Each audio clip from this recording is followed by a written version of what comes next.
Bismillahirrahmanirrahim. Assalamualaikum warahmatullahi wabarakatuh. Alhamdulillah. Wassalatu wassalamu ala rasulillahi sallallahu alaihi wasallam. La hawla wa la quwwata illa billah. Allahumma la sahla illa ma ja'altahu sahla. Wa anta taj'alul hazana idza syi'ta sahla. Rabbi shrah li sadri wa yassir li amri wahlul 'uqdatam min lisani yafqahu qawli wa ba'du. Qala Allah subhanahu wa ta'ala fi muhkami tanzilih. A'udzu billahi minasy syaithanir rajim. Ya ayyuhalladzina amanu ittaqullaha haqqa tuqatih ولا تموتن إلا وأنتم مسلمون وقال يا أيها الناس اتقوا ربكم الذي خلقكم من نفس واحدة وخلق منها زوجها وبث منهما رجالا كثيرا ونساء واتقوا الله الذي تساءلون به والأرحام إن الله kana 'alaikum raqiba. Wa qala ya ayyuhalladzina amanu taqullaha wa qulu qawlan sadida yuslih lakum a'malakum wa yaghfir lakum dhunubakum. Wa man yuti'illah wa rasulahu faqad faza fawzan 'azima. Allahumma arhamna bil Qur'ani wa sadaqallahul 'azim. Wa qala an-nabi sallallahu alaihi wasallam ma ra'aitu manzaran qad afza' minal qabri faman naja minhu fama ba'da dzalika aisar wa man lam yanju minhu fama ba'da dzalika asyad. Amma ba'du, Rasulullah bersabda sallallahu alaihi wasallam, aku tidak pernah menyaksikan ada suatu pemandangan yang lebih mengerikan, yang lebih dahsyat, lebih berat dibandingkan dengan pemandangan alam kubur. Di dalam hadis yang sangat panjang di Sahih Muslim, Rasulullah SAW bercerita bagaimana pengalamannya dibawa oleh malaikat Jibril dan malaikat Malik mengarungi atau melintasi wilayah kehidupan alam dunia, tembus menuju ke alam barzakh. Rasulullah melihat pemandangan-pemandangan. Makanya kata beliau dalam hadis pertama tadi, aku belum pernah menyaksikan ada pemandangan yang lebih mengerikan, yang lebih menakutkan, melebihi pemandangan alam kubur. Faman naja minhu fama ba'dahu aisar. Siapa yang selamat di alam kubur, kehidupan setelahnya baginya adalah ringan dan mudah. Faman lam yanju minhu fama ba'dahu asyad. Siapa yang di alam kuburnya ternyata dia banyak masalah, siapa yang di alam kuburnya dia ternyata banyak mengalami tekanan, siksaan apalagi, maka kehidupan setelah itu asyad, adalah lebih dahsyat baginya, lebih berat untuknya. Wal tanzur nafsun ma qaddamat lighad. Hendaknya setiap jiwa merenung kembali perjalanan dalam kehidupan ini, untuk dia bisa menilai dirinya akan diperlakukan seperti apa kelak di seberang kematiannya. Kehidupan ini adalah kehidupan yang singkat, wahai hamba-hamba Allah. Kehidupan yang singkat. Kenapa demikian? Urut-urutannya, kata Rasulullah SAW, kehidupan di alam rahim sempit dan waktunya cuma 9 bulan. Ketika orang itu lahir, dia berpindah kehidupan yang lebih lapang sedikit. Betul tidak? Dunia ini yang terbentang, yang bisa kita pergi ke timur, ke barat dengan pesawat segala macamnya, dan umurnya juga lebih lapang sedikit, yaitu bisa 60 tahun, bisa 63 tahun, paling banter hanya 80-90 tahunan begitu, kurang lebih. Sedikit sekali yang lewat dari 100 tahun. Lalu setelah itu dia mati. Kehidupan yang dia hadapi setelah kematian itu jauh lebih panjang, dan ke alamnya jauh lebih luas dan lapang. Makin kesini makin mengembang. Nanti setelah tiupan sangkakala yang kedua, ya, setelah kiamat terjadi di tiupan sangkakala pertama, kemudian manusia, jin, seluruh binatang, langit dan bumi sirna, kullu man 'alaiha fan wa yabqa wajhu rabbika dzul jalali wal ikram. Seluruh yang ada yang pernah Allah ciptakan di tiupan sangkakala pertama akan menjadi sirna seluruhnya. Kemudian pas tiupan yang kedua, manusia dihidupkan kembali. Nah, itulah kehidupan yang tidak ada lagi batasnya. Kehidupan yang tidak ada lagi kematian. Ternyata, wahai Bapak Ibu, saudara-saudari yang kami muliakan, kematian adalah ciptaan Allah. Kematian nanti pada hari kiamat, kata Rasulullah SAW, di depan seluruh jin dan manusia di padang mahsyar akan diambil oleh malaikat maut. Lalu dicengkramnya dengan tangan kirinya. Kematian itu seperti binatang, kata Rasulullah. Jadi Allah menjadikan kematian itu diibaratkan seperti sebuah binatang. Apabila orang yang masuk surga telah diantarkan ke surga dan mereka masuk. Apabila orang yang jadi ahli neraka telah diantarkan ke neraka dan diseret ke neraka dan masuk. Lalu malaikat di antara surga dan neraka mengangkat binatang ini. Dia bertanya dan berkata dengan suara yang terdengar oleh siapapun saja di seluruh penduduk surga dan di seluruh penduduk neraka. Kalian tahu apa ini? Ini adalah kematian. Dengan ini kalian dulu dibatasi kehidupan. Dengan ini kalian dulu berujung dengan kematian. Ini adalah kematian. Maka malaikat ini langsung menyembelih kematian itu di depan seluruh penduduk surga yang ada di surga, oleh penduduk neraka yang ada di neraka bisa menyaksikannya. Maka setelah dia sembelih kematian itu, malaikat berkata, khuludun khulud lal maut. Sekarang kehidupan kekal, tidak ada kematian.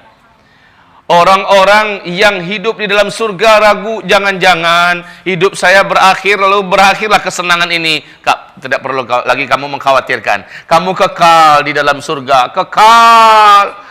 Hari demi hari yang kamu jalani di dalam surga lebih sempurna dan lebih enak daripada hari sebelumnya. Bertambah waktu ke depan, bertambah indah, bertambah enak, bertambah lezat, bertambah nyaman, bertambah bahagia di dalam surga. Dan kesedihan juga adalah makhluk. Itu pun dibuang dan dimatikan oleh Allah. Tidak ada lagi kesedihan. Tidak ada sakit yang dalam surga. Sementara yang di neraka, mereka berharap mudah-mudahan ada ujung dari kehidupan dalam neraka, yaitu kematian. Tapi setelah dia lihat kematian disembelih oleh malaikat maut, bahwa kematian sudah tidak ada, bertambah menjadi putus asanya ahli neraka. Gimana? Kalau seandainya bisa bunuh diri mati, mah enak. Ya kan? Dalam neraka bunuh diri mati, ya enak, lepas dari neraka. Ini malah nggak bisa mati. Ya Rabb, ibadallah ma'asyiral muslimin, apakah kehidupan yang sebentar saja di kehidupan dunia ini berhasil melenakan dan melalaikan kita? Rugi, Bapak Ibu, rugi. Hanya gara-gara uang yang tidak seberapa, emas yang tidak seberapa, menjadikan kita menipu, mencuri, merampok, membunuh, melakukan kezaliman, menjadikan kita melakukan berbagai macam perbuatan riba dan segala macamnya. La haula wala quwata illa billah. Ibarallah ma'asyiral muslimin wal muslimat. Pembahasan kita terakhir di Masjid Al-Bina dulu saya ingat, yaitu tentang perjalanan roh, dan ini sudah selesai. Perjalanan roh, bagaimana dia dicabut dan seterusnya. Kemudian kita menceritakan tentang pengalaman Nabi, apa yang beliau saksikan di alam kubur, bahwa pemandangan yang ada di alam kubur kontras habis dengan pemandangan yang ada di Malaul A'la. Malaul A'la adalah tempat rohnya orang-orang beriman, orang-orang soleh, dibawa membumbung ke langit, disimpan di sana. Di mana? Di salah satu di antara taman-taman surga. Sehingga Rasulullah bersabda, sesungguhnya kuburan itu untuk orang beriman adalah raudhah mir riyadil jannah. Satu taman di antara taman-taman tempat transit kita loh Pak. Orang beriman tempat transitnya menjelang sangkakala pertama ditiup, yaitu di taman surga. Belum masuk, baru sebatas tamannya doang. Ya, belum masuk lagi ke surga, karena masuk surganya ntar. Habis tiupan yang kedua, ya, kita dibangkitkan, urusan padang mahsyar selesai, kemudian kita digiring menuju ke titian. Apabila selamat di titian, kita nyampe di seberang, dibukakan pintu-pintu surga, masuk, baru setelah itu halal bagi kita masuk surga. Menjelang kiamat, yang terjadi bukannya masuk surga dulu, tetapi diletakkan di wilayah transit, yaitu salah satu taman di antara taman-taman surga. Di dunia ini untuk dapat ke taman yang sangat indah, karcis dan ongkos masuk saja mahal, dan kita akan selfie-selfiean di sana, foto-foto, ya, menghabiskan waktu. Sementara di sana sambil nunggu kiamat, subhanallah, angin surga, rumput surga, batang-batang surga, tetumbuhan surga yang sifatnya taman-taman surga, mala ainun ra'at, mata enggak pernah menyaksikan ada yang seindah itu di dunia, wala udhunun sami'at, telinga juga enggak pernah dengar, dalam sejarah kisah khayalan dongeng pun enggak akan sampai, wala khatara ala qalbin bashar. Sampai kapan? Sampai menunggu sangkakala pertama ditiup. Jadi tempat transitnya, siapa yang paling tinggi posisinya di alam kubur atau alam barzakh, di a'la, di malaul a'la itu. Jadi ada levelnya. Malaul a'la, ya, inilah tempatnya orang-orang yang ditinggikan oleh Allah. Yang tertinggi adalah al-a'la illiyin. A'la illiyin. Ini yang paling tinggi dari seluruh yang tinggi-tinggi. Saya rasa, saya yakin Bapak Ibu semua sepakat dengan saya. Nggak perlulah harus di a'la illiyin. Pokok dia di malaul a'la aja udah nyaman dah. Bener nggak? Amin ya Rabb. Amin ya Rabb. Semoga nanti kita bisa ketemu di sana. Ya Allah ya Rabb, ya Rabb. Dan mereka yang di sana itu Bapak Ibu tahu, persis di kehidupan dunia ini bisa saling bual-bual. Kalau bahasa orang Malaysia berbual-bual, ngobrol-ngobrol, cerita-cerita. Bu, Ibu dulu tinggal di mana di dunia? Oh, saya di sudutnya Sunda, sebelah sana. Ya, Pak, Bapak tinggal dulu di mana? Saat itu Bapak Ibu yang kami muliakan, halal bagi kita untuk berbicara tentang masa lalu di kehidupan dunia. Tetapi yang enggak nyampe di sana ditanyain, kamu kan si fulana yang tetangga saya di rumah saya. Iya betul, kamu kan udah ninggalnya kapan? 2 minggu yang lalu. Masya Allah, kok saya nggak tahu ya, kamu aja yang sibuk. Terus anak-anak saya gimana pas kamu tinggalin? Loh, nggak ketemu sama kamu? Enggak, anak kamu udah meninggal duluan sebelum saya 3 bulan yang lalu dalam tragedi kecelakaan. Lalu dicari database-nya, gitu loh kita nanti di malaul a'la dicari database-nya. Kok anak saya nggak ada, di mana posisinya? Maka tahulah orang tua atau kita yang sudah meninggal dan letaknya di tempat yang mulia itu, anak kita bukan di situ tempatnya, tapi di mana?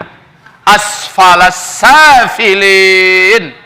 Asfalas safilin.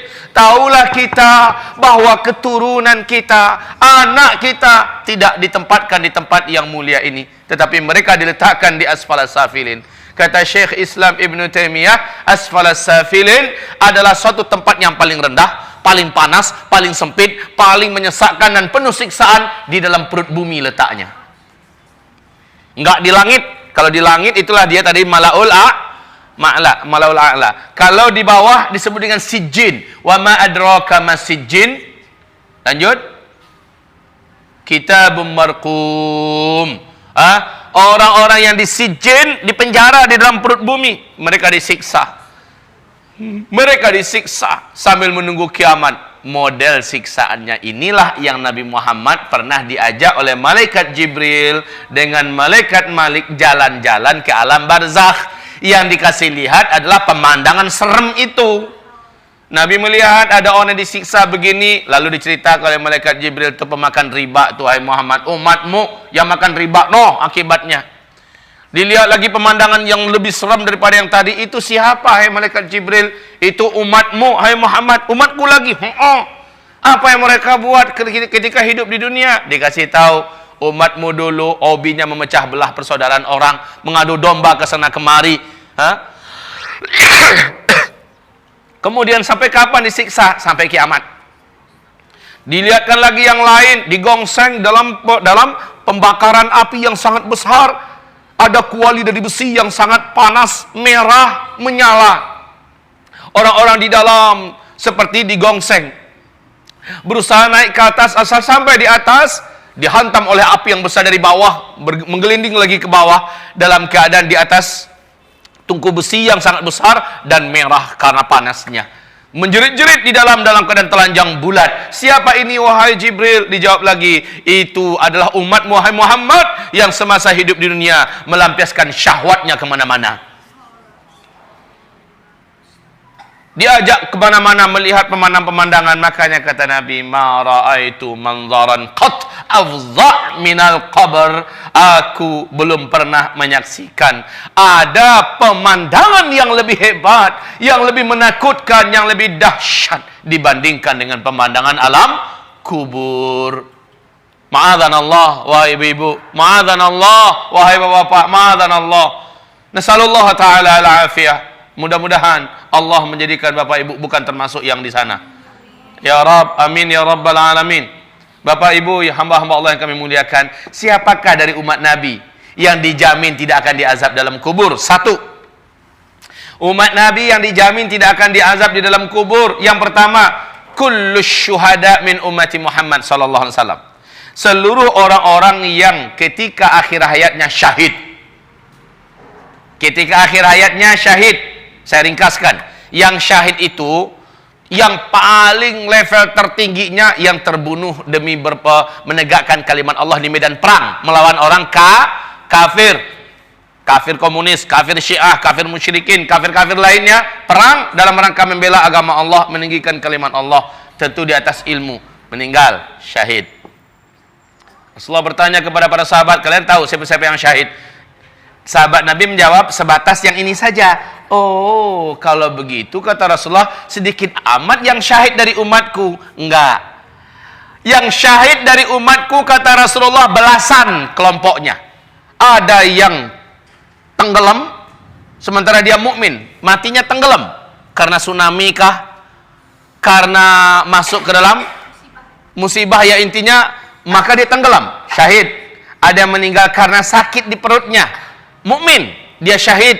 Ada yang meninggal karena sakit di kepalanya, mukmin, dia mukmin loh ya, syaratnya mukmin, bukan musyrik ya. Lalu dia meninggal, udah berobat kemana-mana dengan obat yang benar dan halal, enggak sembuh-sembuh, meninggal, syahid. Siapa meninggal demi mempertahankan akidahnya dan agamanya lalu dibunuh, syahid.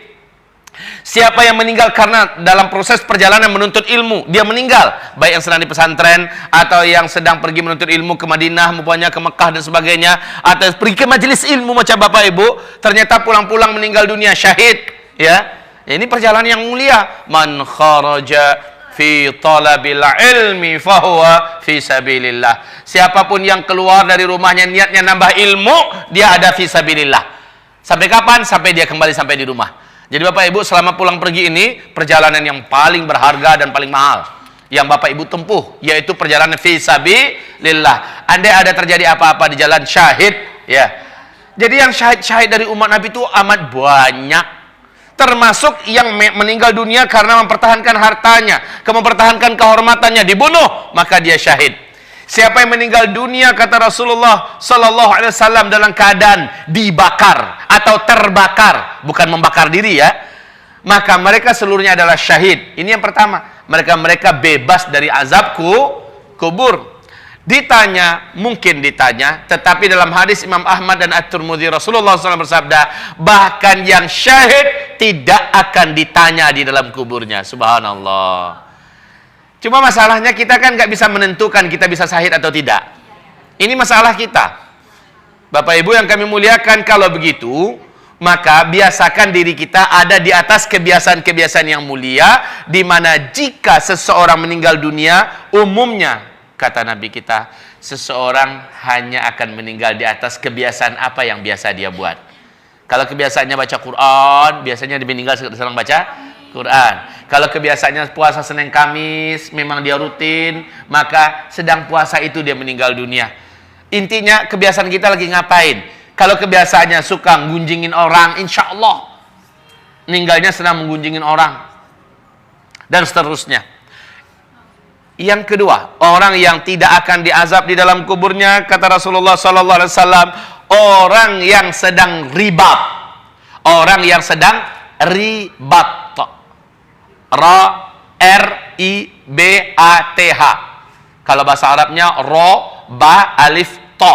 Ribat. Ribat itu sebuah istilah yang hanya muncul dalam suasana perang. Nah, siapa yang begadang, yang jaga, yang ronda, mengawasi gerak-gerik musuh demi mengamankan kaum muslimin, ya. Jadi dia ada di perbatasan nih. Itu grup musuh. Iya, ini sementara ini adalah perkampungan muslim, para mujahidin umpamanya. Dia di sini menjadi ronda. Ya, jadi intel mata-mata, ya. Lalu ternyata dia terbunuh. Maka dia diharamkan untuk diazab dalam kubur. Haram. Suatu ketika Nabi Muhammad SAW melihat para sahabat-sahabatnya enggan menyelenggarakan jenazah seseorang yang memang terkenal banyak buat dosa. Nyentuh pun nggak mau sahabat. Udah meninggal, tapi nggak ada yang mau mandiin, nggak ada yang mau mengapani, tidak ada yang mau menyolatkan apalagi, ya, apalagi mengantarkan ke pusara, ke pemakaman. Rasulullah datang. Ada apa? Kenapa kalian tidak menyelenggarakan jenazah orang ini? Bukankah dia muslim? Benar ya Rasulullah, dia muslim. Terus kenapa tidak kalian segera selenggarakan? Ya Rasulullah, selama hidup yang kami kenal orang ini dosa yang dia buat, dosa dan dosa. Hampir-hampir kami tidak pernah melihat dia di antara ahli kesolehan. Di masjid mana pernah ya Rasul? Puasa kami nggak dengar dia tuh orang puasa. Dia hanya mengandalkan asyhadu an la ilaha illallah asyhadu anna muhammadar rasulullah. Tapi ya Rasulullah, dosa ini dia buat, dosa itu dia buat, dosa itu dia buat. Semua dosa yang dalam Islam dia buat. Kata Rasulullah bertanya, ada enggak di antara kalian sekali aja jadilah pernah melihat dia melakukan suatu amal soleh setelah dia masuk Islam? Salah seorang sahabat angkat tangan. Saya tahu ya Rasulullah. Apa kata Rasul? Dia dengan saya pernah dulu ronda, jaga-jaga, dalam bahasa hadis kami sama-sama satu malam ribat bareng. Ribat, bukan ribat ya, ribat. Kami pernah ribat bareng. Mendengarkan itu, spontan Nabi Muhammad SAW segera dibukanya, ya, langsung dia sing-singkan, ya. Dia menyelenggarakan, melihat Rasulullah menyelenggarakan, yang lain pada nimbrung, sampai Rasulullah ikut mengantarkan jenazah ini sampai ke liang lahatnya. Disitulah Rasulullah berkata, ashabuka yaz'um annaka min ahlin nar. Seluruh saudara-saudara, seluruh sahabat-sahabatmu bersaksi dan mereka menuduh engkau adalah ahli neraka. Wa ana ashhad annaka min ahlil jannah. Sementara kata Rasul, saya bersaksi engkau adalah ahli surga. Dahsyatnya ya, ribat ini dahsyat. Ribat ini dahsyat. Indonesia sebentar lagi nih. Mau nggak mau Pak, Indonesia sebentar lagi. Bapak ikut ribat doang udah mentep. Jangan diminta-minta, penyakit jangan diminta-minta. Tapi kalau sudah terjadi jangan sempat lari.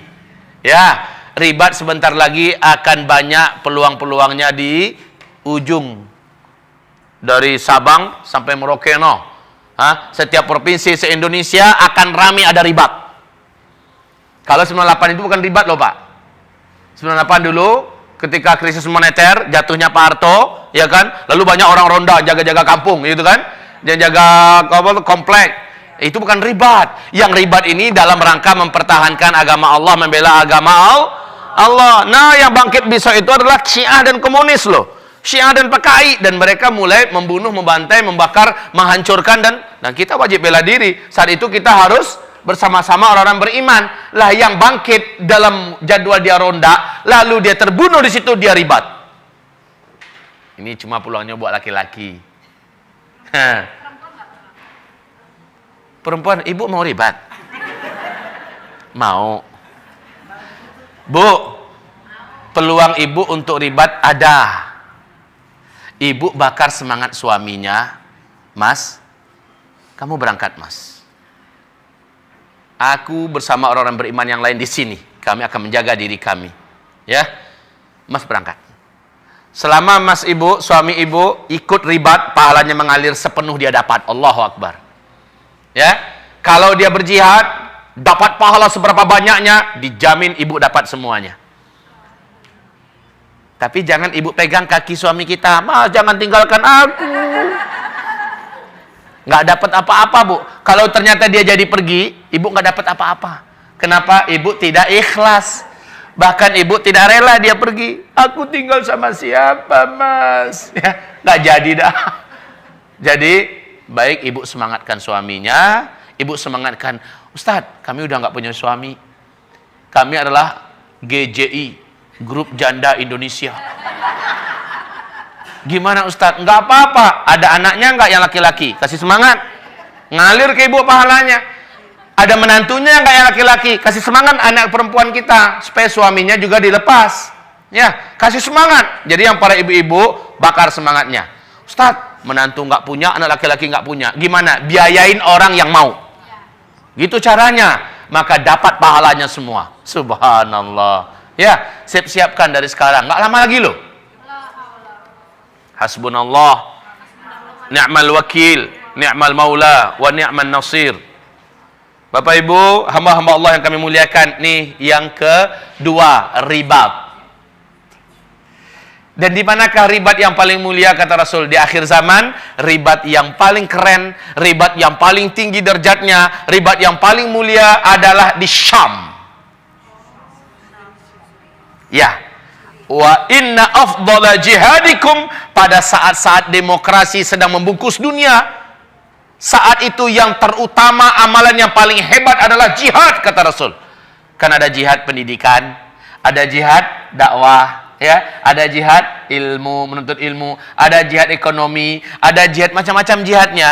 Tapi kata Rasulullah, dari seluruh jihad-jihad yang ada di masa itu, jihad yang paling mahal, jihad yang paling tinggi nilainya adalah jihad yang ada ribatnya, yang ada ribatnya. Ribat itu sebuah istilah yang hanya muncul di medan perang, Pak.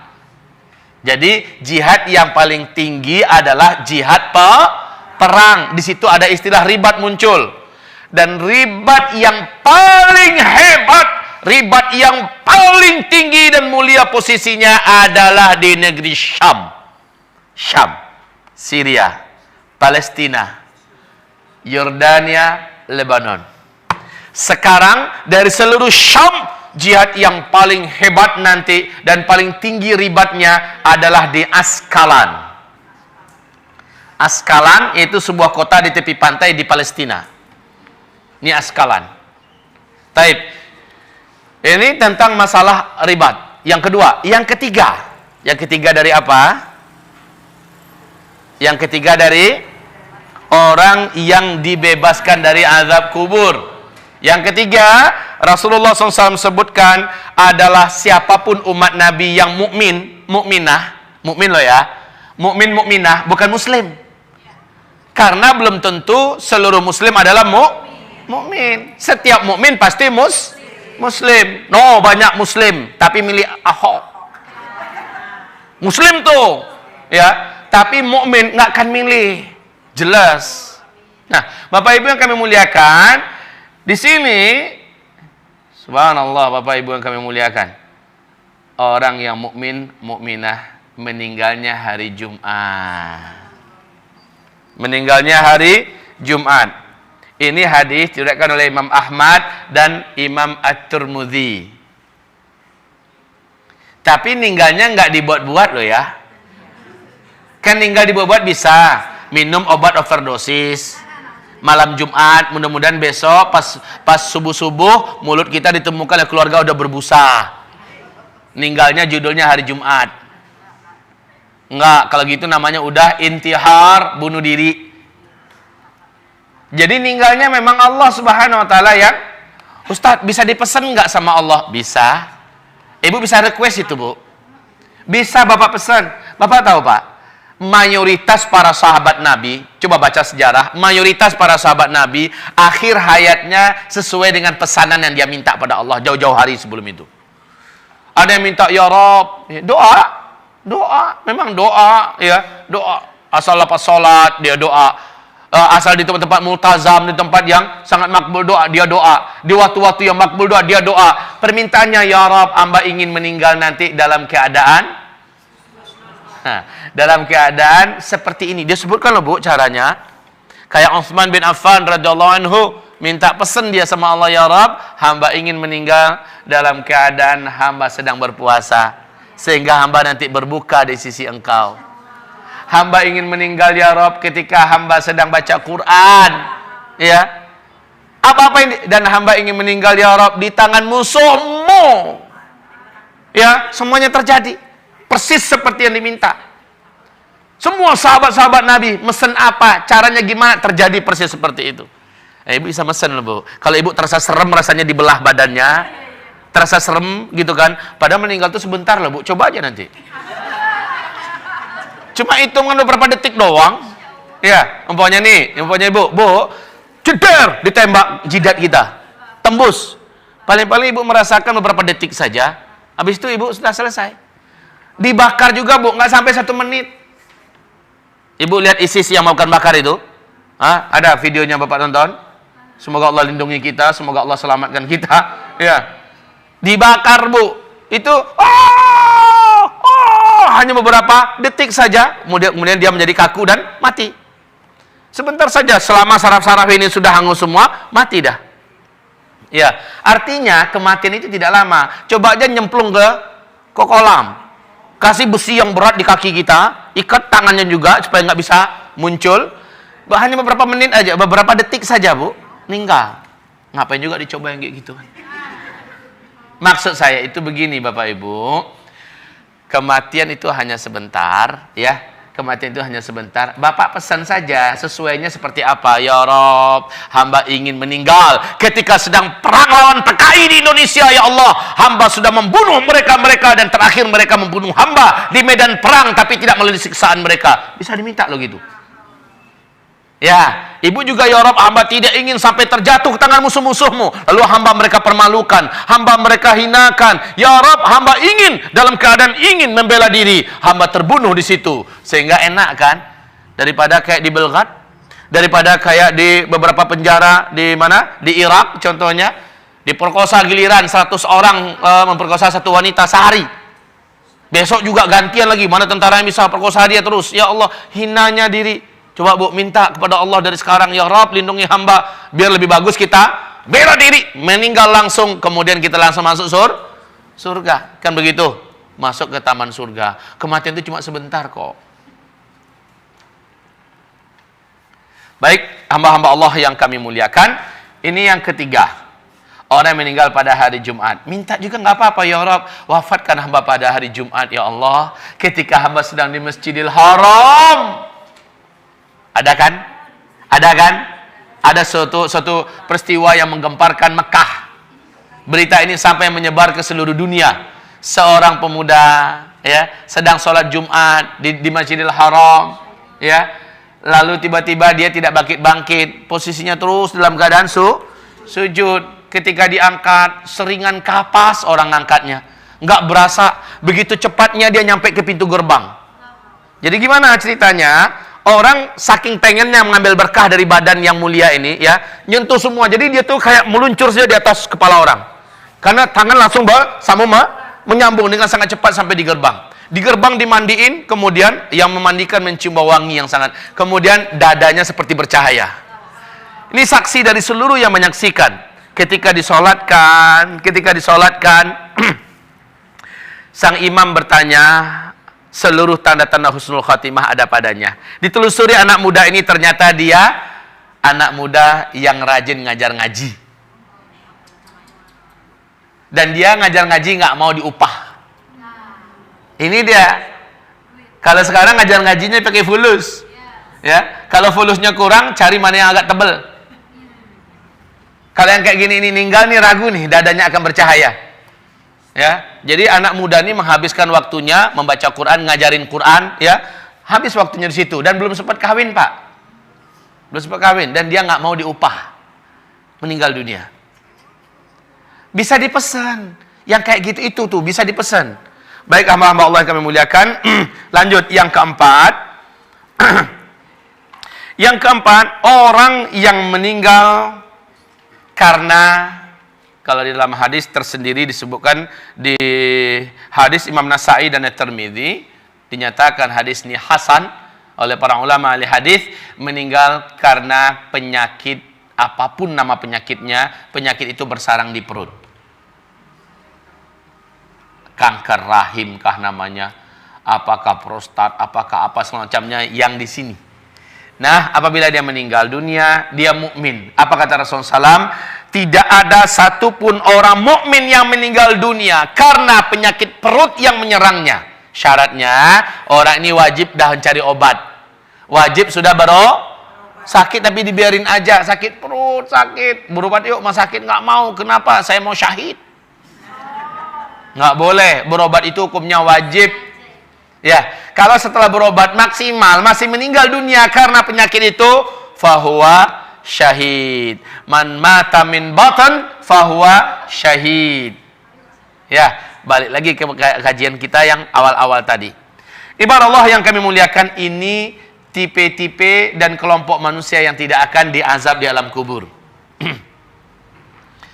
Baik, hamba-hamba Allah yang kami muliakan, sampai kapan kita menanti di padang mahsyar? Maaf, ini belum cerita padang mahsyar ya, masih dunia terbentang ya, masih dunia ada. Sampai kapan? Sampai malaikat Israfil meniup sangkakala yang pertama. Sementara bapak dan ibu ketahuan sudah oleh bapak dan ibu tempat bapak ibu di mana.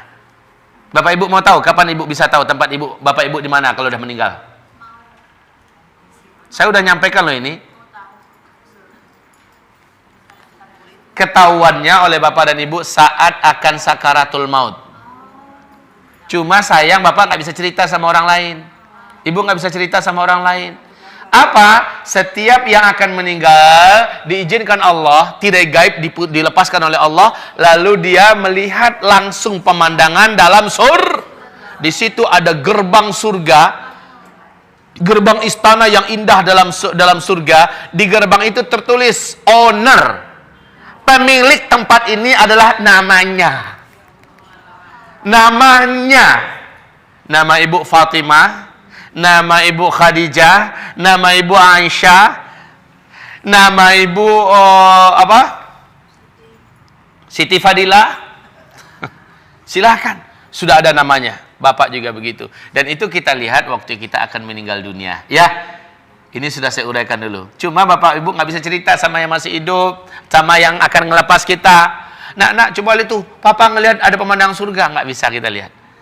Itu gunanya apa dikasih lihat oleh Allah? Ternyata Rasulullah mengatakan dikasih lihat ke kita agar kita tidak mencengkeram jasad. Ruh kita ini tidak mencengkeram jasad. Sehingga ruh ini mau terbang ke sana sehingga dia melepaskan semua ikatannya. Inilah rahasia kenapa malaikat maut itu mencabut nyawa orang yang beriman itu ringan. Kayak mencabut rambut dari tepung, ya, lunak amat. Dan dibacakan ayat oleh malaikat maut, ya ayyatuhan nafsul mutmainnah irji'i ila rabbiki radiyatan mardiyah fadkhuli fi ibadi wadkhuli jannati. Ditarik pelan-pelan. Roh juga nafsu banget ngelihat tempat yang udah tersedia, lalu melepaskan semua pegangan dan cengkramannya. Beda dengan orang munafik yang berpihak kepada penista Quran. Beda dengan orang munafik yang berpihak demi kekuasaan dan jabatan, walaupun Islam diinjak-injak, ulama difitnah, dan dia tetap berpihak ke kelompok yang menghina ini. Maka mereka-mereka ini matinya nanti dalam keadaan dipanggil dengan bentakan, ya ayyatuhan nafsul khabithah, hai jiwa yang kotor, hai jiwa yang keruh, yang menjijikkan, keluar kamu. Sementara jiwa nggak mau keluar, roh nggak mau lepas. Lish limadha, kenapa? Karena saat itu nafas dan roh diizinkan Allah melihat pemandangan neraka. Di situ ada tempatnya. Di situ ada ruangan penyiksaan yang di depan pintu gerbang penyiksaan itu tertulis namanya. Ini adalah tempat si fulan yang kurang ajar. Si fulan pembela si anu.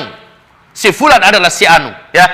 Maka dia menyaksikan tempatnya. Roh nggak mau keluar. Akhirnya nafas dan roh ini mencengkram seluruh kisi-kisi, seluruh mili demi mili daripada tubuhnya dan jasadnya. Ini yang menjadikan kematiannya berat. Kematian orang kafir, orang musyrik, orang munafik, orang fajir, orang fasik berat. Kematian para ahli zina, pemakan riba berat. Kematian para pengadu domba berat. Orang-orang zalim kematiannya berat. Yauma taral mujrimina fi sakaratil maut. Pada hari engkau lihat orang-orang pendosa dalam sakaratul maut, dipukul wajah mereka, jidat mereka, dihantam perut mereka, lambung mereka. Malaikat maut berkata, "Ukhruji, keluarkan nyawa kamu, keluar." Bapak Ibu yang kami muliakan, kematian ini sudah kita jelaskan. Sekarang kita sudah tahu. Lalu ngapain? Roh sudah tahu oleh kita, ternyata dia ada di taman, salah satu taman surga, roh yang beriman. Sementara roh yang kafir, yang fasik, yang munafik ada di asfalas safilin. Oke, sekarang kita menceritakan tentang proses kehancuran alam semesta. Proses kehancuran alam semesta. Urut-urutannya saya sudah sampaikan. Siapa tahu masih ada yang membawa di antara ibu. Ini kan ada poster kecil ya. Ada poster kecil, waktu itu ada di kitab ini masing-masing. Nah, di poster ini adalah perjalanan hidup manusia. Perjalanan hidup manusia mulai dari alam dunia. Nih, alam dunia. Mukmin kafir menembus alam barzakh. Tembus masuk ke alam kubur. Ini adalah alam barzakh. Di mana arwah yang sudah nyampe di sini, sedetik pun dia tidak bisa lihat berkomunikasi dengan yang ada di sini. Apapun caranya tidak akan pernah bisa. Jadi sebuah pembodohan dan memang kebatilan yang mengatakan ada ilmu pemanggil roh. Yang benar itu yang datang adalah jin dan setan. Yang menjelma dalam wujud manusia yang dulu pernah hidup buat mengelabui yang masih hidup. Ya, setelah ada di sini nggak ada itu si manis jembatan Ancol.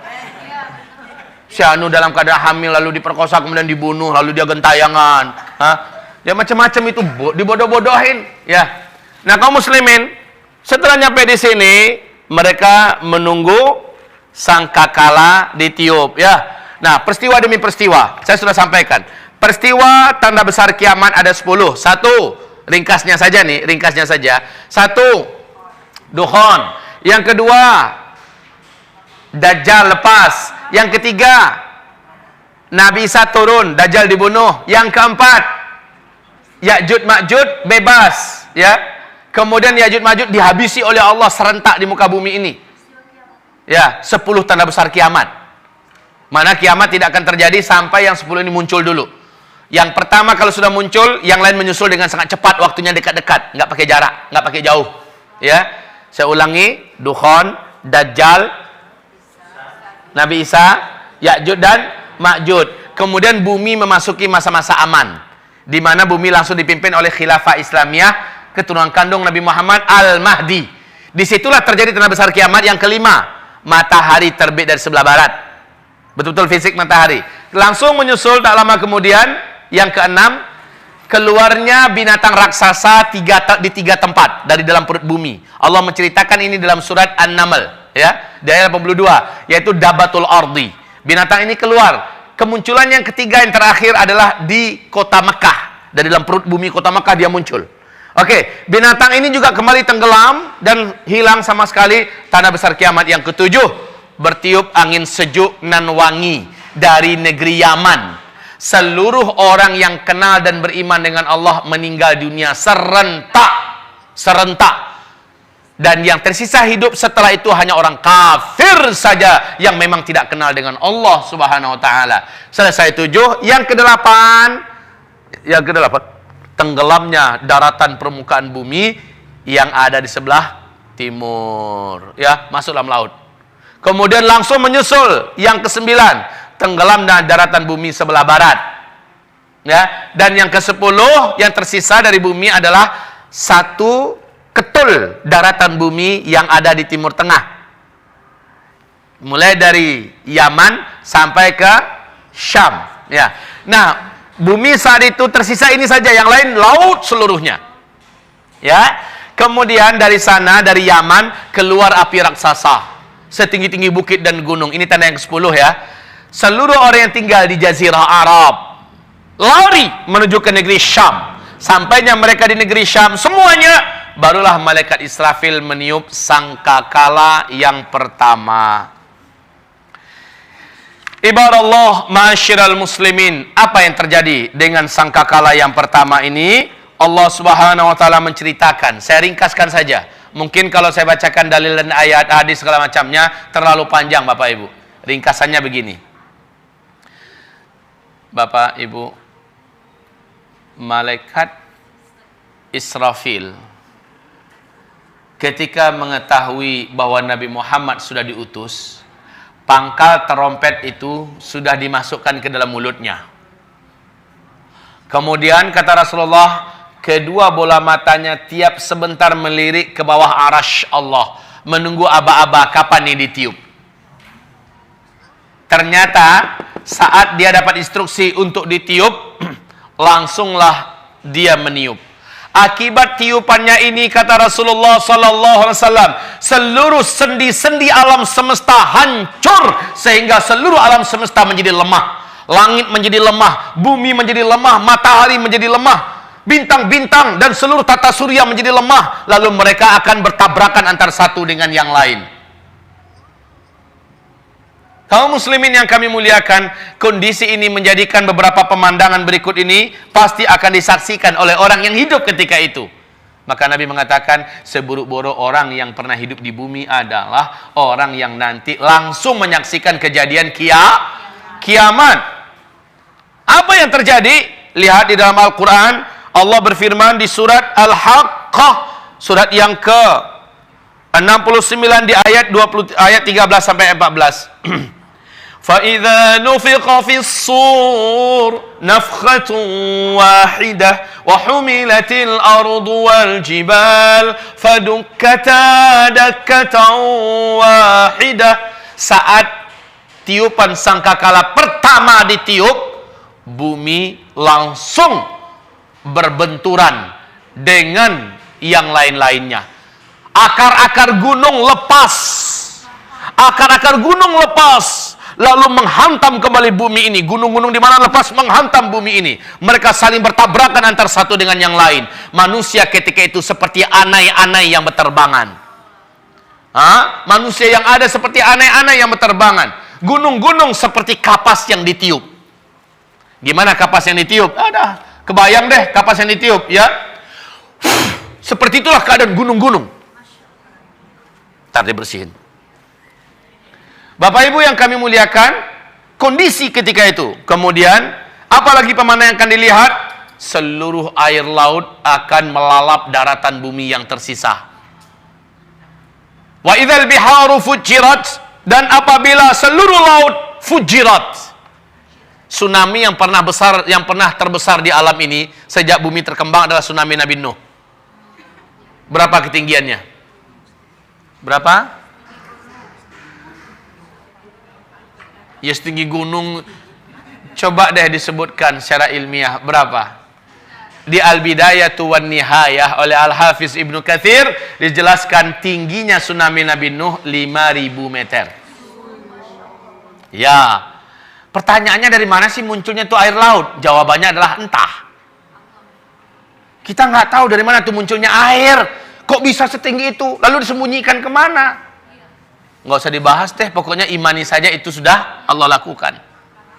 Sebagaimana Allah menjelang munculnya Dajjal sanggup menyembunyikan air, entah kemana hilangnya itu air. Betul tidak?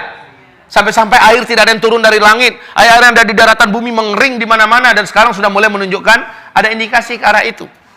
Nah Bapak Ibu, Allah Maha Kuasa. Baik, air laut saat itu tumpah, mau lari kemana? Mau lari kemana? Pemandangan berikutnya, ini ketika bunyi trompet itu ya, ditiupkan. Ketika bunyi trompet itu ditiupkan, seluruh wanita yang sedang menyusui saking faza'nya. Faza' itu tahu? Faza' kayak burung nih, burung merpati lagi makan-makan rame-rame dengan kawan-kawannya, makan biji-bijian yang kita serakkan. Tiba-tiba kita lemparkan mercon yang meledak. Mercon itu bunyinya membuat mereka serabutan gak karu-karuan kemana-mana. Betul tidak? Maka wanita yang sedang menyusui pun akan langsung mencampakkan bayinya dan pontang-panting tak kemana lari. Ada nabrak pohon, ada nabrak dinding, pokoknya lari tak kemana. Dia nggak sadar kalau dia tadi itu sedang menyusui. Subhanallah pemandangan ketika itu. Kemudian langit terbelah. Wa insyaqqatis samaa'u fahiya yawma idzin wahiyah. Langit menjadi terbelah. Ketika itu langit sangatlah rapuh dan lemah. Kalau sekarang langit kokoh, Bapak, ya. Nanti langit menjadi rapuh dan lemah. Was-samawatu matwiyatun biyaminih. Seluruh lapisan langit yang 7 digulung oleh Allah. Digulung oleh Allah dengan tangannya. Digulung oleh Allah dengan tangannya. Sementara bumi Allah genggam dengan tangan yang lain. Lalu Allah berfirman ketika itu, Ainal jabbarun, ainal mutakabbirun, anal malik. Mana dulu para penjahat-penjahat yang sombong dengan kekuasaannya, yang sok dengan pangkatnya, yang merasa kaya? Mana yang sombong-sombong? Ainal mutakabbirun, anal malik. Sayalah raja di raja. Ketika seluruhnya telah dibinasakan, ketika itu Bapak Ibu, tidak ada satupun yang tersisa. Kullu man 'alaiha fan. Seluruh yang ada di alam semesta ini Allah jadikan fana. Wa yabqa wajhu rabbika dzul jalal wal ikram. Yang abadi hanya satu saja, Allah Azza wa Jalla. Ada makhluk yang masih hidup ketika itu? Ada. Siapa makhluk yang masih hidup? 1, malaikat maut, ini masih hidup. 2, iblis masih hidup. 3, malaikat Israfil masih hidup. Hai malaikat maut, matiin tuh Israfil. Israfil dimatikan. Sakitnya luar biasa, jeritannya, Masya Allah. Kalaulah masih ada manusia yang hidup, mati langsung manusia mendengar jeritan kematian ini.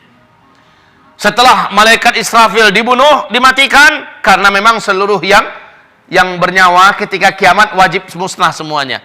Lalu iblis, Allah Subhanahu wa taala berfirman, iblis, janjiku kepadamu telah aku tepati.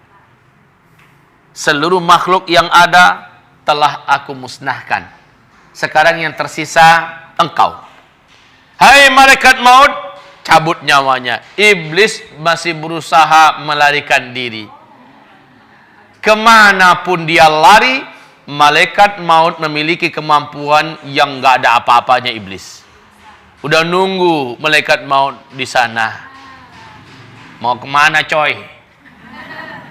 Kemana saja lari, ditunggu, akhirnya dicabut. Begitu juga kata Rasulullah, jeritan kematian iblis ini sangat mengerikan.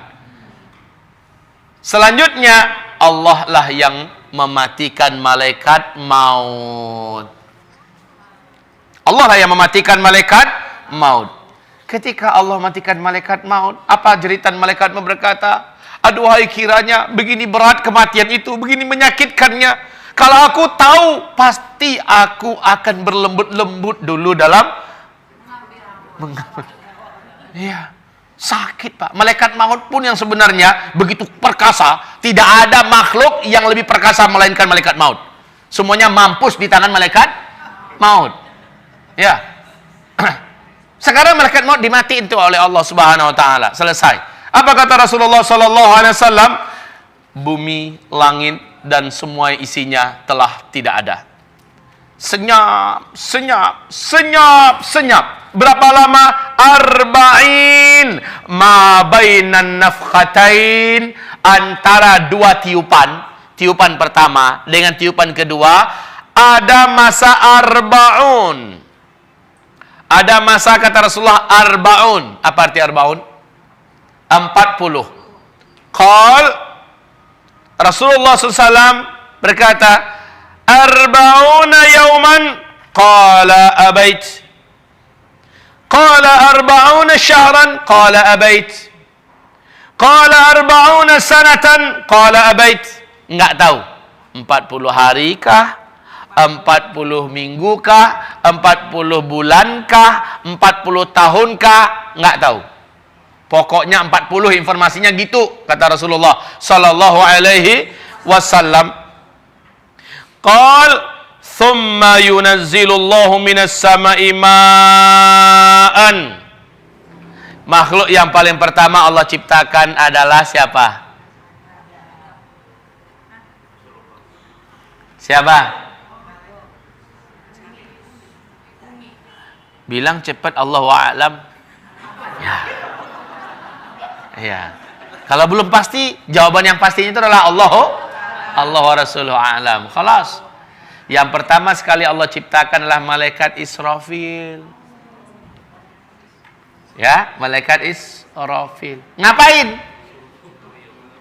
Meniup sangkakala kedua aba-aba. Maka semua yang pernah ada dulu kembali wujud, tapi dalam bentuk yang beza. Bentuk yang agak beda. Langitnya masih langit, cuman bukan kayak langit yang ada ini lagi. Buminya masih bumi, tapi bukan lagi bumi yang ini. Yauma tubaddalul ardu ghairal ardi was samawat. Pada hari itu kami mendatangkan matahari yang baru, tapi bukan matahari yang lama. Kenapa matahari yang lama udah dikempesin oleh Allah? Matahari yang lama udah digulung oleh Allah Subhanahu wa taala. Matahari yang lama udah diafkirkan oleh Allah, diganti dengan matahari yang baru lebih keren. Langit juga dibuat begitu. Kemudian bumi juga dibuat begitu. Kalau bumi sekarang ini bulat apa datar? Bulat apa datar? Bulat apa datar? Terserah. Pokoknya bumi yang ada nanti, kata Rasulullah, bumi mahsyar itu datar. Datar, nggak ada bukit, nggak ada lembah, nggak ada sungai, nggak ada tempat duduk, nggak ada pohon. Warnanya putih, Pak, putih. Warna pasirnya putih. Sejauh mata memandang, dataran yang tidak ada ujungnya, tidak ada ujungnya. Baik, kaum muslimin yang kami muliakan, malaikat Israfil dari diciptakan kembali. Maka dia pun langsung tahu tugasnya, meniuplah sangkakala yang kedua. Ketika itu turunlah hujan lebat, selebat-lebatnya bumi padang mahsyar. Jadi begini Bapak Ibu, coba lihat ke papan tulis sebentar. Lihat ke papan tulis sebentar. Bumi padang mahsyar, jangan Ibu pikir ya, tempat kita bangkit nanti di padang mahsyar, salah. Ya, tempat kita bangkit nanti bukan di padang mahsyar. Jadi kalau ini adalah hamparan padang mahsyar. Berapa luasnya? Tidak ada satupun yang tahu. Tidak ada satupun yang tahu luasnya hamparan padang mahsyar. Tempat kita dibangkitkan nanti adalah di daerah yang jauh dari padang mahsyar. Jadi seluruh yang bangkit langsung menuju kemari. Seluruh yang dibangkitkan, jin, manusia, binatang, yakhrujuna minal ajdathi sira'a. Saat mereka keluar, mereka langsung tahu kemana mereka harus pergi. Ke ibaratnya kita nih, jamaah haji, langsung tahu nggak tanggal 8 Zulhijjah itu harus kemana? Hah? Ke Arafah, ke Mina dulu, dari Mina ya, meluncur ke Arafah pagi tanggal 9-nya. Jadi langsung tahu jemaah nih, jalan kaki, seluruhnya jalan kaki menuju ke padang mahsyar. Ya, ini adalah PM. Padang mahsyar. Kalau ini apa? Kuburan massal jin dan manusia dan makhluk-makhluk yang pernah dihidupkan di muka bumi, dibangkitkan di sini, jalan. Perjalanannya berapa jauhnya? Ya Allah, inilah perjalanan yang maha melelahkan. Perjalanan yang maha melelahkan. Saat itu kata Rasulullah SAW, manusia bangkit dari kuburannya seperti keadaan bagaimana terakhir dia menutup umurnya. Kalau dia meninggal dalam keadaan syahid berdarah-darah, dia bangkit dalam keadaan berdarah-darah. Hanya saja al-launu launud dam war-rihu rihul misik. Warna sih emang merah kata Rasulullah, tetapi baunya bau wangi kesturi. Ya. Yang meninggal dulu ketika sedang ihram talbiyahan, bangkit dalam keadaan pakaian ihram. Labbaik Allahumma labbaik, labbaik la syarika laka labbaik. Ya. Yang dulu meninggalnya lagi ngapain? Dibuat seperti itu. Yang meninggalnya dalam keadaan meracuni diri.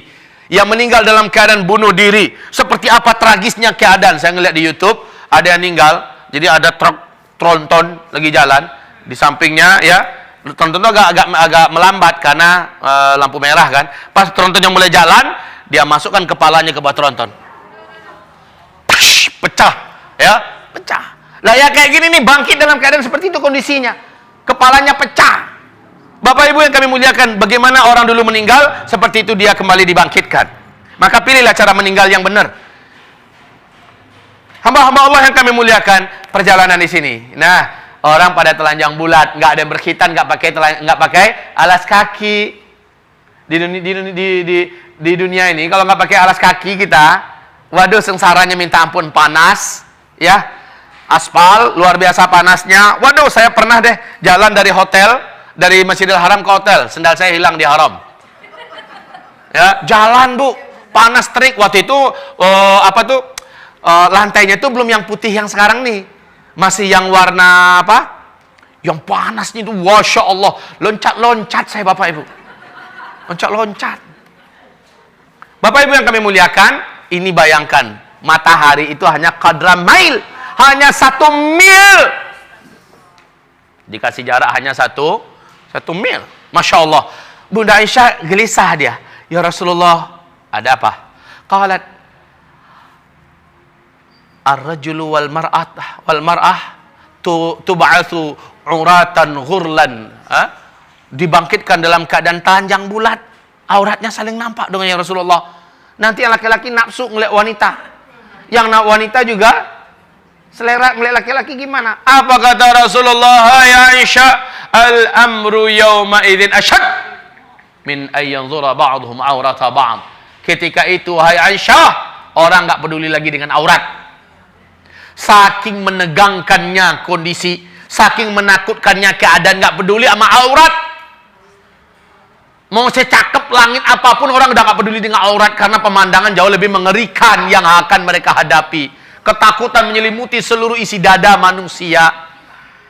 Orang yang bangkit dari kubur dan langsung dikasih pakaian, yang pertama sekali adalah Nabi Ibrahim alaihi salam. Inilah yang paling pertama diberi pakaian oleh Allah Subhanahu wa ta'ala. Sementara umat Nabi nanti, umat Nabi yang muslim, bukan yang mukmin ya.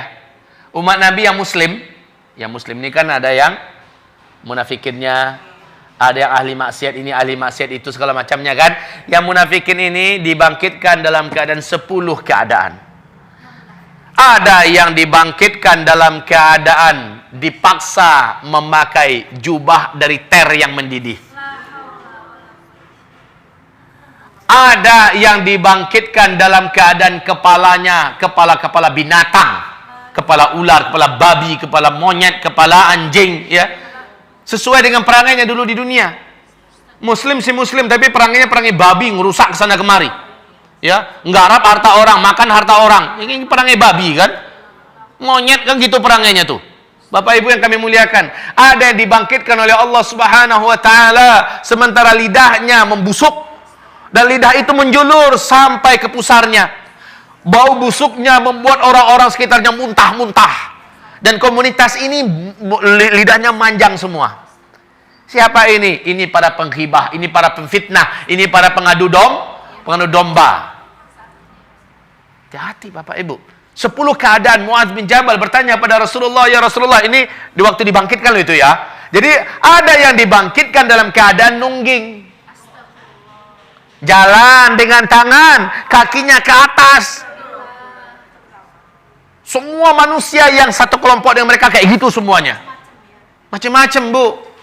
Maka Muadz bertanya, ya Rasulullah, seperti apa sebenarnya keadaan manusia dibangkitkan berkelompok-kelompok nanti?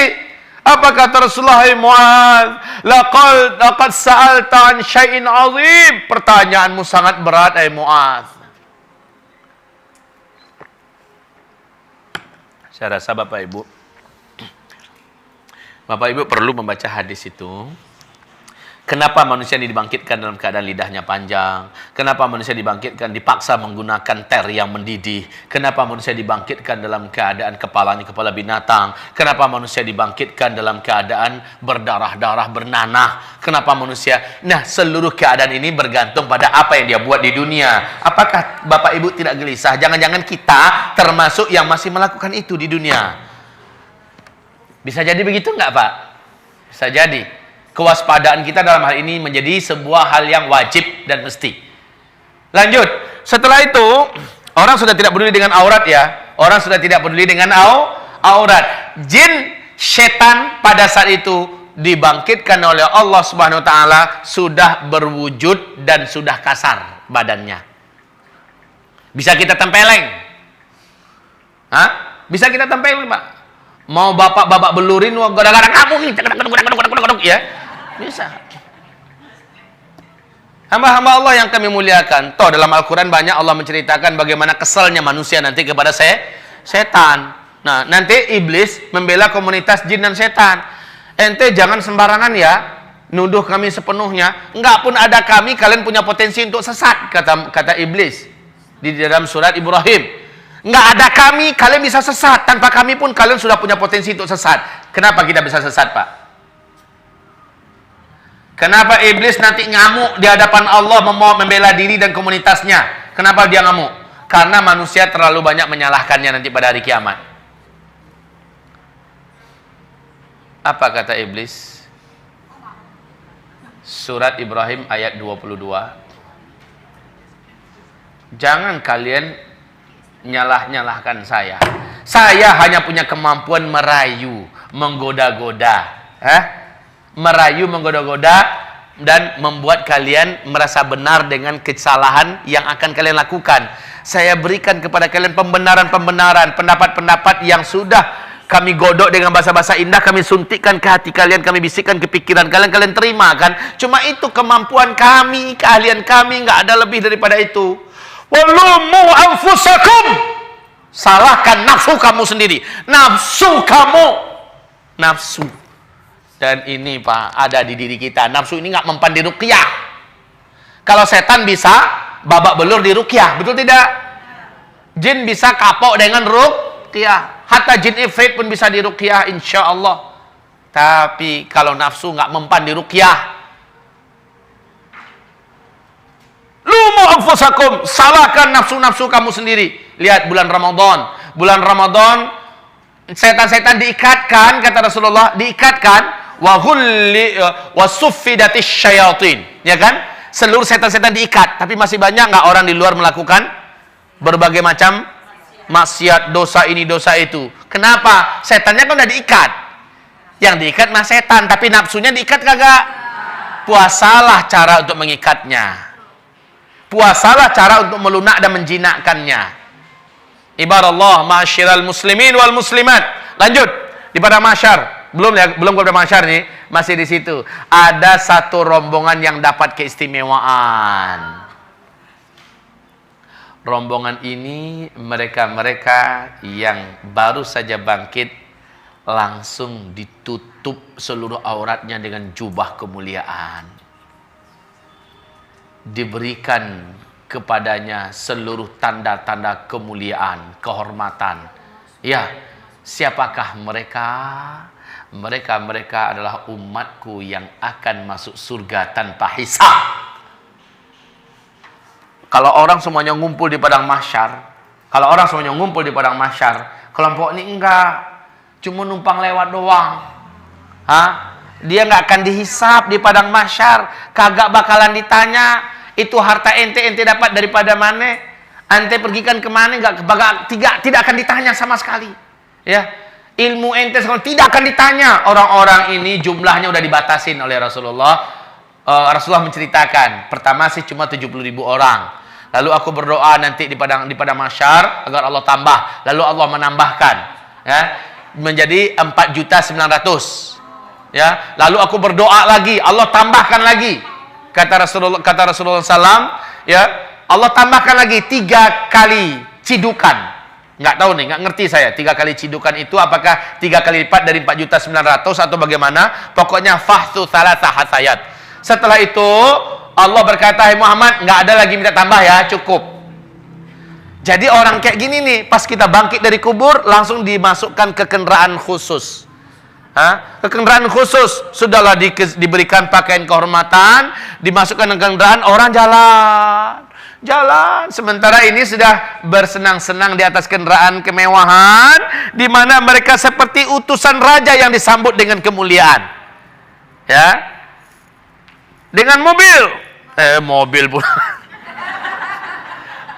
Dengan spesial kendaraan, ya, kendaraan yang sangat khas, nggak tahu tuh entah apa jenis kendaraannya. Yang jelas tidak akan kepanasan, tidak akan keanginan, ya. Seperti apa kendaraannya nanti kita ceritakan di padang mahsyar. Ya, siapa tahu di antara bapak ibu ada yang dapat spesial macam ini. SMS kami ya. Kasih tahu kita. Saya nggak tahu seperti apa nanti jenis kendaraan itu. Amin ya Allah. Ibu doakan saya, nanti saya SMS sama ibu-ibu. Ternyata kayak gini loh. Hamba-hamba Allah yang kami muliakan, jumlahnya udah jelas. 4.900.000 ini angka yang jelas. Kemudian 3 kali cidukan yang kami nggak paham. Ciri-cirinya sudah kami uraikan dulu. Tolong lihat di YouTube. Di ini ada ya. Di Al-Hujjah Al-Huda TV channel juga ada, di Uzma TV channel juga ada. Silahkan nanti dilihat di YouTube siapa-siapakah orang-orang yang dapat perlakuan istimewa itu. Secara ringkas saya sebutkan aja supaya Bapak Ibu tidak penasaran. Satu, mukmin harus seorang mukmin. Yang mana dia mengimani seluruh isi Al-Qur'an tanpa ada yang dibenci, tanpa ada yang didiskriminasinya, tanpa ada yang ditolaknya. Dan dia yang kedua, dia mengamalkan semua perintah-perintah Allah yang wajib-wajib yang dia sanggup untuk mengamalkannya. Kan ada orang miskin, wajib haji kan hanya untuk orang kaya. Berarti orang miskin nggak wajib buatnya haji. Kan gitu. Baik, ini yang kedua. Yang ketiga, orangnya yaitu yang mengetahui amalan-amalan sunnah dan dia istiqomah mengerjakan amalan itu. Kalau kita banyaknya tahu tapi banyak yang belum mengerjakan, betul apa betul? Iya. Jadi udah masuk apa belum kelompok ini? Udah jujur aja deh. Ya, jadi dia tahu amalan sunnah apa, lalu dia mencintai amalan itu dan dia istiqomah mengerjakannya. Tahajud, walaupun cuma duha, walaupun hanya witir, dia kerjakan. Duha, dia tahu keutamaan duha, walaupun hanya 2 rakaat, pokoknya tetap dia kerjakan. Ini minta maaf nih, bukan berarti saya mengatakan, saya tadi kan pas masuk ke sini kiblat saya tadi kan. Ibu-ibu teriak. Ustaz! Saya pikir ada ular atau ada apa kan. Rupanya ke sana kiblatnya. Nah, ini adabnya masuk masjid itu, nggak boleh langsung duduk di sini, nggak boleh langsung duduk di bawah, ya kan? Adabnya adalah tahiyatul masjid. Nabi sedang khutbah aja, lagi asasinya khutbah, masuk sahabat, ya, langsung duduk dengarkan khutbah Nabi. Nabi langsung tegur, ente udah sholat belum 2 rakaat? Belum ya Rasul. Qum fasalli. Bangkit kamu. Ya, salat dulu 2 rakaat baru duduk. Itu adabnya. Ya, jadi tahu amalan sunnah dan kita kerjakan dan istiqomah mengerjakannya. Apa-apa yang sunnah, Pak? Ya, kerjakan. Sedikit nggak apa-apa, yang penting rutin. Ahabbul a'mal indallahi adwamuha wa in qalla. Yang paling Allah sukai dari amalan anak-anak cucu Adam adalah yang paling rutin, yang paling continue dia buat walaupun sedikit, nggak apa-apa kita nyumbang 100.000 sehari, yang penting rutin. Ya, ya kalau seandainya 1 juta kebanyakan, 100.000 nggak apa-apa sehari. Ustaz, kelas kami cuma 1.000 sehari karena memang penghasilan kami hanya 50.000, 100.000 satu hari. Ya khalas, yang penting tiap hari rutin, gitu ya. Begitulah hamba-hamba Allah yang lain juga begitu. Baik. Terus apa lagi? Yang keempat, dia tahu yang makruh-makruh. Dia tahu yang makruh-makruh. Siapa yang tahu ini? Yang rajin ngaji tentunya. Yang rajin membaca, yang rajin memburu ilmu. Dia tahu yang makruh-makruh, mulai dari perkataan yang makruh apa-apa saja, perbuatan yang makruh apa-apa saja, sifat yang makruh apa-apa saja, makanan yang makruh apa-apa saja. Selama ini yang kita katakan makruh seolah-olah berkaitan dengan makanan saja. Jengkol itu makruh. Durian itu makruh, setelah ke makanan aja. Yang makruh itu ada juga perbuatan yang makruh. Ya, contohnya apa? Mancing, habiskan waktu mancing, nanti tak dapat ikan, lepasin lah, bukannya lepasin lagi, ngabisin waktu. Yang kayak gitu tuh contohnya tuh. Ster, ngabiskan waktu, ya kan? Walaupun sebagian ulama mengatakan ini adalah haram dan sebagainya. Baik Bapak Ibu, nonton sinetron. Anggaplah kayak gitu-gitu aja dulu. Jadi ada perbuatan, ada perkataan yang makruh. Ngapain tuh perkataan-perkataan yang makruh? Ngalur ngidur cerita tentang hal-hal yang tidak bermanfaat, tidak berguna. Baik Bapak Ibu. Kemudian ada yang sifatnya yang makruh. Ada sifatnya yang makruh. Yang umpamanya pas ngeliat orang tuh, ngapain gitu-gitu? Maaf ini, antara dia dengan monkey mirip. Baik Bapak Ibu yang kami muliakan. Nah, yang keempat, yang makruh-makruh ini dia nggak mau sama sekali buat. Kalaupun ada dia buat, cepat dia istighfar. Dan dia tidak mau lagi mengulangi. Seolah-olah dia anggap itu sebagai dosa yang serius. Ini yang keempat. Kira-kira memenuhi syarat gitu belum kita ini? Baru 4 loh. Baru 4 loh. Udah memenuhi syarat belum? Udah tahu diri aja deh. Tapi memungkinkan nggak kalau kita mempunyai tekad? Ini bukan hal yang mustahil loh ya. Yang kelima ini dari hadis, yaitu tidak percaya dengan yang namanya sial. Nama pembawa sial, angka pembawa sial, hari sial, arah rumah sial, atau apa-apa yang ada unsur-unsur sialnya, dia nggak percaya. Dia nggak percaya sama sekali ini tanda-tanda sial. Burung gagak hitam berbunyi di tengah malam, ayam jantan berkokok jam 12 malam, tandanya sial dan segala macamnya. Nggak percaya, dia nggak percaya. Ya, dia tolak itu semua. Oke, yang keenam, dia tidak mau meminta dirinya agar diruqyah. Meminta agar dirinya diruqyah. Tapi ruqyah bukan haram loh. Ada ruqyah yang syar'iyah. Cuma kalau dia minta diruqyah gimana? Macam saya. Saya sendiri Bapak Ibu, saya tidak jarang-jarang minta agar diruqyah oleh istri saya. Diruqyah oleh anak-anak saya. Ayo nak, tolong ruqyah papa. Ya. Mereka meruqyah, istri saya meruqyah. Bukankah ruqyah bisa dilakukan untuk diri sendiri? Ya bisa, yang sebaiknya itu. Kan kadang-kadang ada orang yang nggak bisa meruqyah dirinya sendiri. Nah, ini bukan berarti orang ini nggak masuk surga loh. Hanya tidak masuk surga tanpa hisab. Kalau yang keenam ini dia miliki, yang 5 lainnya harus dia miliki juga dong. Kadang-kadang kan orang ngandalkan yang keenam doang, lalu perasaannya bisa masuk surga tanpa hisab. Kepedean itu namanya. Ya, terlalu pede. Hanya kadang-kadang nggak mau diruqyah, nggak mau minta ruqyah, lalu sudah merasa dirinya masuk surga tanpa Yang lain itu digabung dulu semuanya. 1, 2, 3, 4, 5 yang tadi. Ini baru yang 6. Dan yang terakhir ke-7, tidak mau berobat dengan kai. Nggak mau. Nggak mau berobat dengan kai. Kai itu adalah, kalau zaman Nabi dulu, besi yang dipanaskan. Untuk ngobati kudis, kurap, bisul, luka yang menganga, segala macamnya. Karena itu termasuk pengobatan yang nyakitin. Ya. Kai. Kalau zaman sekarang dengan laser. Kalau dalam zaman sekarang kayak apa nama? Kemoterapi, ya. Operasi-operasi, ya. Ini termasuk jenis-jenis kai dan sebagainya. Bukan ini haram ya, ini jangan dikatakan haram ya. Bolehkah berobat dengan operasi? Kenapa tidak boleh? Bolehkah berobat kita dengan apa? Kemoterapi segala macamnya. Tetapi ini termasuk pengobatan yang menzalimi diri sendiri. Betul atau tidak? Zalimi. Dan orang-orang yang beriman nggak mau. Ini dia 7. Oke. Dia akan mendapat perlakuan istimewa mulai dari dia dibangkitkan. Lalu dia melintas. Nah, ini dia melintas. Oke, kita lupakan dulu orang yang istimewa ini. Bu, setelah Ibu mendengarkan ini uraian yang 7 tadi, kita kalau mempunyai tekad, memungkinkan nggak mengamalkan yang 7 ini? Memungkinkan. Berarti semua kita punya peluang. Semua kita punya peluang. Tidak ada yang tidak. Ustaz, kalau umur segini ini kami start bisa nggak? Kalau Ibu istiqomah, insya Allah bisa. Bu. Tolong, Bunda. Yang pertama apa tadi? Oh, daya ingatan tulisannya kuat ya.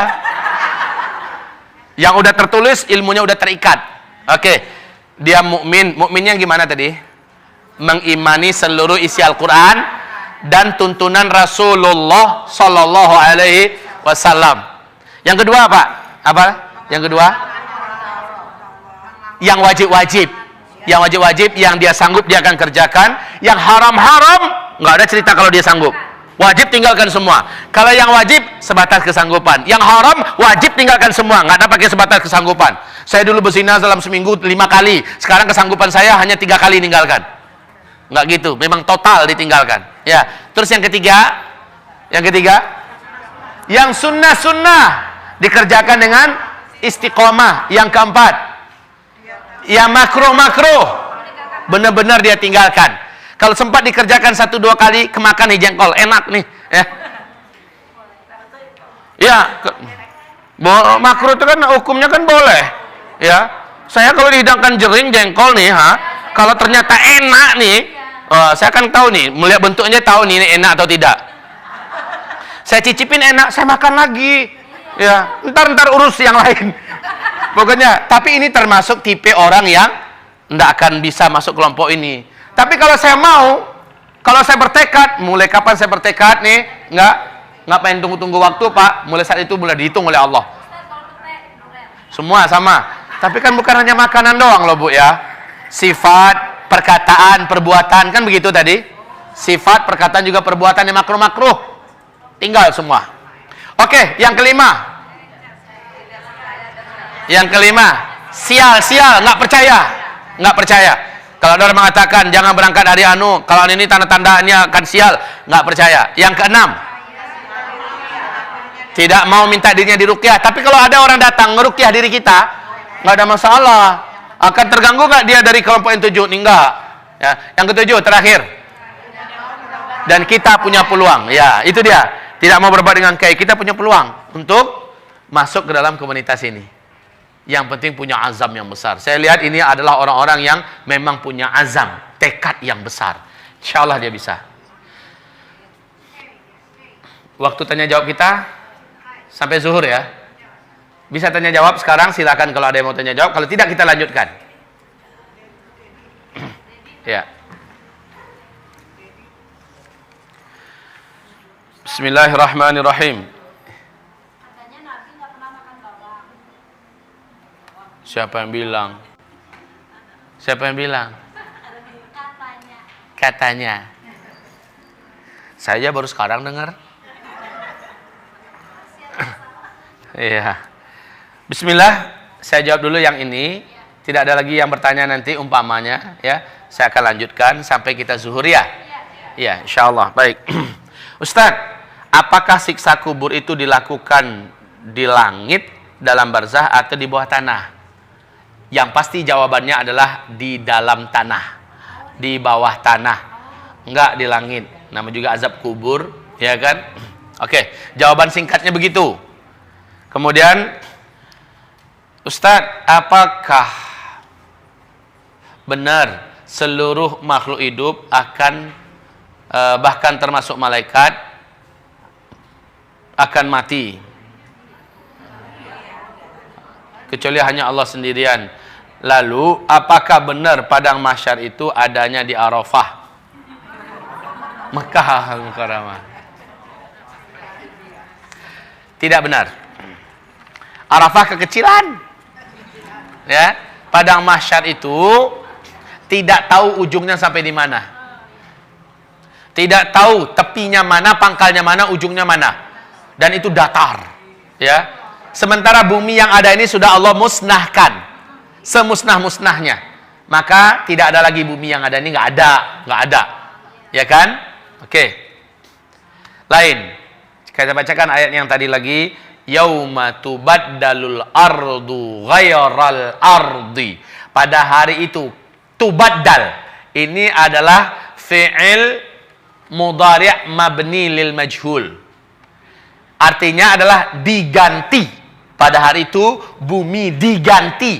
Kalau diganti berarti yang lama udah nggak ada dong, atau udah dibuang, udah afkir, ya, baru diganti yang baru, kan begitu Pak? Kecuali kalau diperbaiki, direnovasi, itu lain lagi. Ya, ini diganti. Ya udah, ya, tubaddalul ardu ghairal ardi. Bukan lagi bumi yang ada sekarang ini. Jelas dari ayat. Terus, Ustadz, bagaimana dengan nasib bangsa ini setelah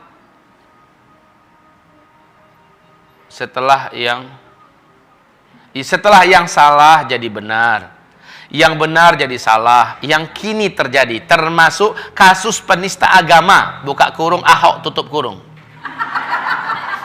Apakah Indonesia akan menjadi seperti Suriah, Aleppo, dan Palestina, Apa yang harus kami lakukan agar selamat dan terhindar dari Fir'aun dunia?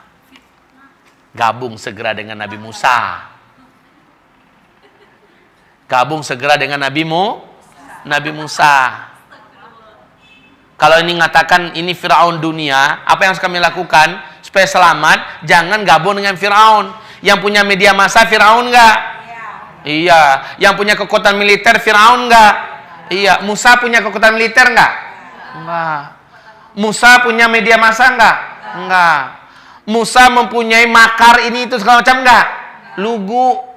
Ya. Musa itu tergantung instruksi dari langit, gimana arahan dari langit. Nah, Bani Israel yang ikut dengan Musa, padahal Musa nggak punya apa-apa, nggak punya kekuatan apa-apa. Ternyata yang dikaramkan, yang dihabisi pada akhirnya Musa atau Fir'aun? Maka kalau mau selamat, gabung dengan Musa. Sekarang Musanya siapa?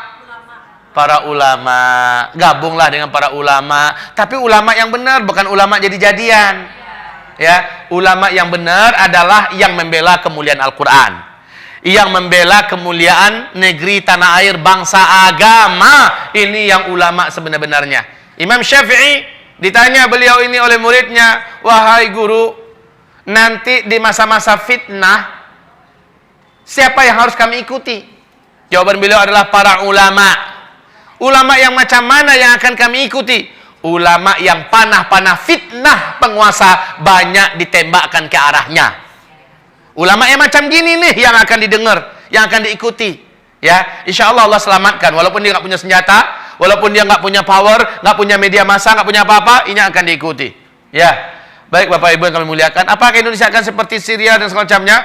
Mudah-mudahan saja tidak. Tetapi arahnya kemana? Iya. Arahnya memang iya. Kalau mudah-mudahan kan harapan dan doa kita ya Pak ya.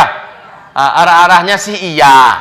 Tetapi harapan kita kepada Allah, semoga Allah menangkan segera Musa dan para ulama kita ini, dan Allah karamkan Fir'aun. Ya. Saya nggak sebut nama ya, Fir'aun itu siapa.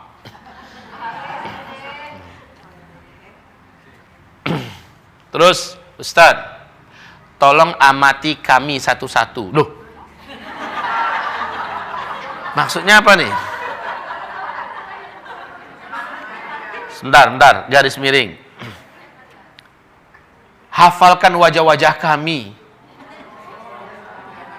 agar kelak Ustadz bisa menolong kami.